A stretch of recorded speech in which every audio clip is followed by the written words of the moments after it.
composers, to our composing corner. My name is Miss Palma, and together we'll continue to learn how to write a song.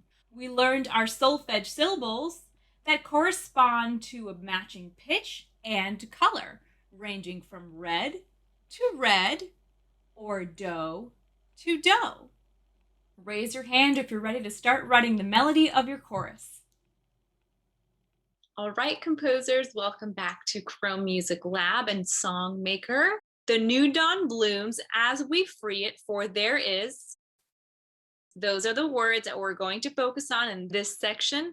And those colors will be red, yellow, dark green, and red. So let's say for the new dawn blooms as we, I have an up arrow and a down arrow.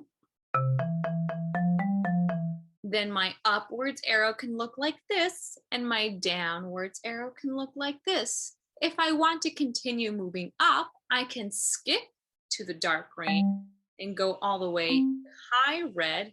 And if I want to come back down, I can come back down to the dark green, or I can come back down all the way to that red.